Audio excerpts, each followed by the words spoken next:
preferuar materialeve të ruajtura në arkiv kthehemi në prillin e vitit 2002 në ambientet e Institutit të Mjekësisë së Punës. Pamjet e asaj kohe dëshmojnë për një institucion ku zhvilloheshin 10 shërbime shëndetësore dhe ku çdo ditë punohej me përkushtim për shëndetin e qytetarëve.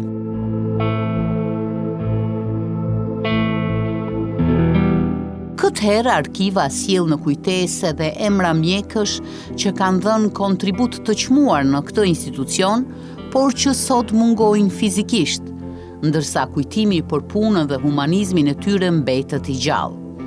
Ndërta janë doktorët Rifat Lila, Ali Liazi, Shkëlzen Zajmi dhe Sami Macula, mjek që lanë gjurmë të rëndësishme në shërbimin shëndetësor dhe në historinë e këtij institucioni.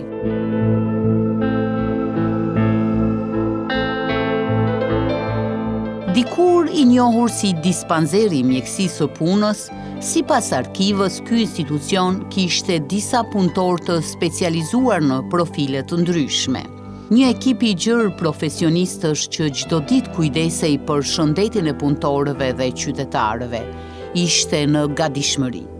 Në një deklaratë të ruajtur në arkiv, drejtori asaj kohe, doktori Rifat Lila, tashmë i ndjerë, kishte lirin funksional që mundësonte kontrollin e sa më shumë grupe të punonjësve.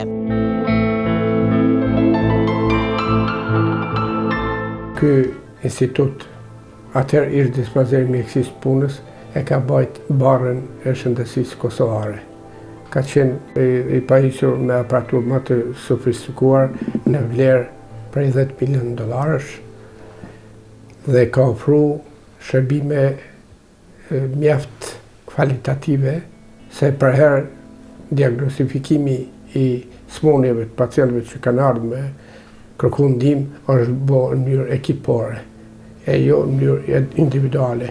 Kështu që ka qenë një sistem, të themi, zinxhir në ekzaminimin e të smundjeve që kanë ardhur për të kërkuar ndihmë në këtë institut.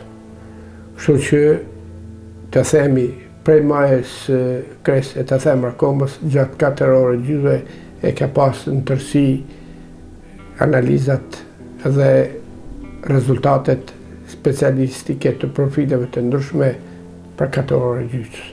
Do thotë mbrana ditës. Si ish dispanzer, ke pas një politikë të shëndosh se para se të arrijë aparatura, kuadri ka qenë në specializim dhe subspecializim për të hapësuar për përdorimin e tyre.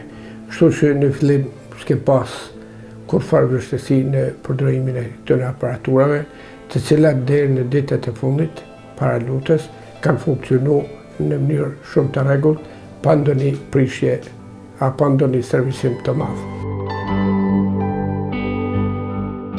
Po, sipas tij, funksionimi i këtij institucioni kishte një rol kyç në shëndetësinë rajonale dhe jo vetëm në mbrojtjen e shëndetit të punëtorëve. Kem pas specialist të çdo profili, domethënë dermatovenerologun, internistin gastroenterolog, cilët edhe tash janë, internistët kardiolog, internistin pulmolog, internistin endokrinolog i cili tash gjendet në Zagreb në studime postdiplomike para magjistraturës, mandej ginekolog, kem pas, edhe kemi ginekologin, ka ardhur para një javë e ka fillu punës, se ka kryer specializimin, presim të na vinë edhe 2 ginekolog tjerë që janë gjatë përfundimit të stazhit specialistik dhe dhënës provimit.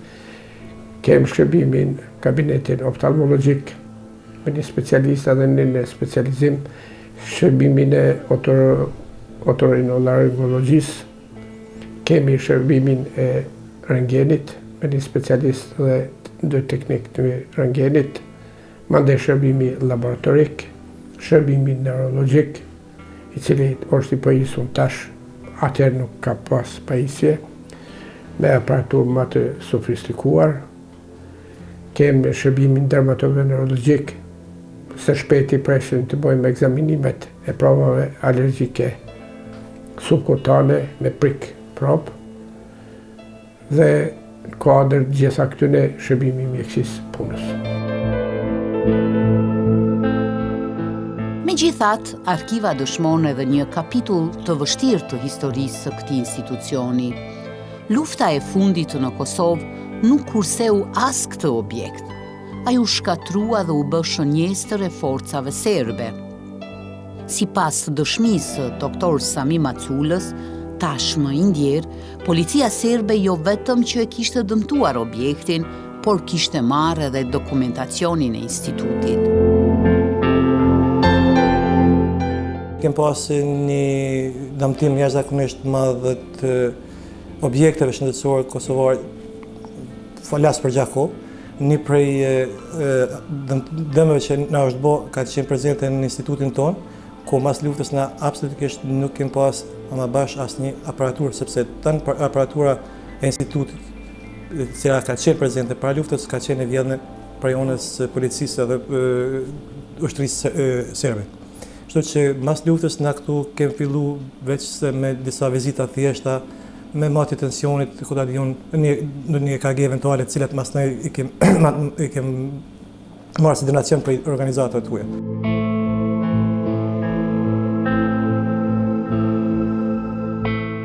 Shkatrimin e objektit e konfirmon edhe drejtori i asaj kohe, doktori Rifat Lila. Pas luftës, fatkesisht, prej okupatorit kemi qenë të plagëshitur. E tërë aparatura, e tërë mundi i 6500 punëtorëve të industrisë bashkuara tekstilit, cilët kanë kontribu në pajisjen e këtij objekti, është vjedhur. Por edhe pas kësaj periudhe të vështirë, humanizmi i mjekëve dhe stafit shëndetësor mbeti më i fortë se çdo pengesë tjetër. Dëshira për t'i shërbyer pacientëve nuk u zbe. Për këtë përkushtim kishte folur edhe doktori Aliljazi, tashmë i ndjer.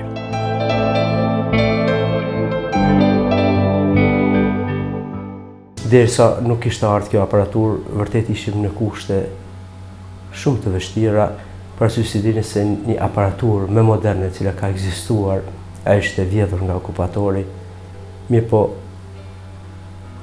duke falendëruar Departamentit të Shëndetësisë, Ministrisë së Shëndetësisë, kemi arritur që një pjesë e aparaturës të arrijë një aparaturë mjaft e sofistikuar, e cila kryen ekzaminimin e sistemit respirator. Arkiva tregon gjithashtu se për punëtorët të ndërmarrjes Gjatex dhe Minduraku, në këtë institucion ruheshin historitë e tyre shëndetësore dhe të gjitha shërbimet kryeshin pa pagesë.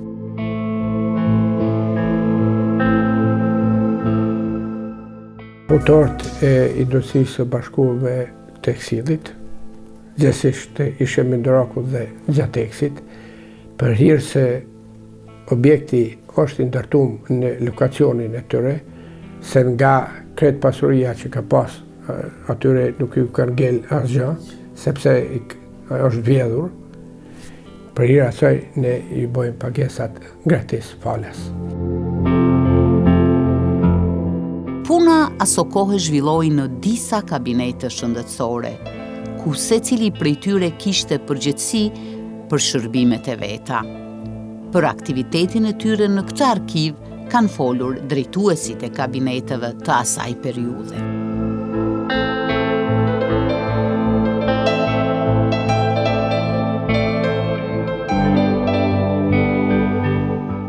Në këtë kabinet bëhet në ciklo ergometër, më thënë në bicikletë fikse.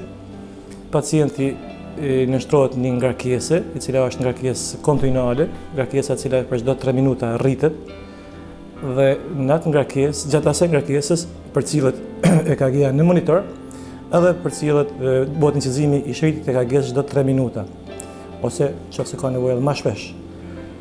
Përcillet a ka ndonjë ndryshim në EKG, përcillet a ka ndonjë pengesë subjektive gjatë ngarkesës veç pacienti, normal përcillet edhe tensioni çdo 3 minuta ose edhe më shpesh varësisht prej nevojës. Edhe testi përfundon atëherë kur na mendojmë që është i bollshëm. Tani kanë arritur spirometria, apo si themi ne spirometria e vogël, e cila bën ekzaminimin e rrugëve të larta të frymëmarrjes dhe rrugëve të ulta të frymëmarrjes. Ka arritur analizatori i gazrave, një aparat mjaft i mirë, mjaft modern, me të cilin bëhen analizat e gazrave në gjak, apo si them saturimi i oksigjenit, dioksidit të karbonit, statusi acidobazik, kështu që ne jemi në gjendje ta definojmë mirë insufficiencën respiratore apo pa mjaftueshmërinë respiratore, siç ndahet në atë latente apo të fshehur, nga ajo e cila është manifeste apo globale, totale, si themi në mjekësi. Kështu që kjo ka rëndësi shumë të madhe, jo vetëm për ekzaminimin e smundjeve të cilat janë të shumta respiratore, por ka edhe më vonë do të ketë një rëndësi shumë të madhe për përcaktimin e aftësisë punonjëse të punëtorëve. Në kabinetin tonë bëjmë ekzaminimin e të pamunit dhe shërimin dhe trajtimin e smundjeve të ndryshme të syrit.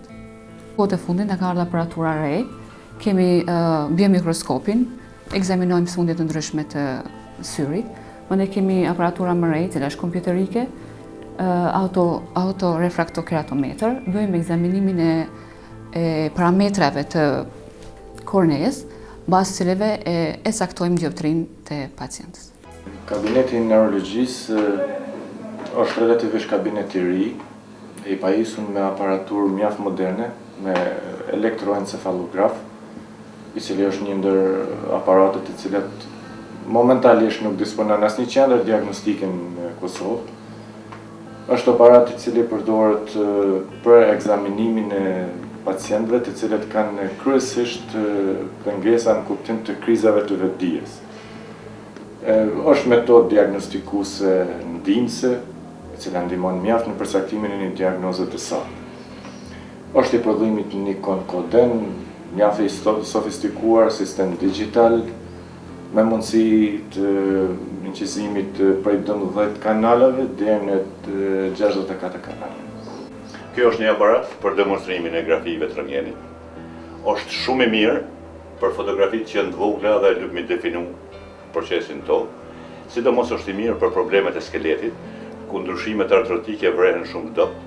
Ky rrit me 1,20 m me 1,20 m. Janë disa fotografi të vogla që në punon formatin 8x8, edhe i ka rrit edhe do në mi koncentru, ose fotografinë e madhe, si demonstroj. Kjo është një incizim i zorë me kontrast dyfisht, do në me definu diçka karakteristik, e lokalizon procesin edhe e definon për shembull procesin për shkak.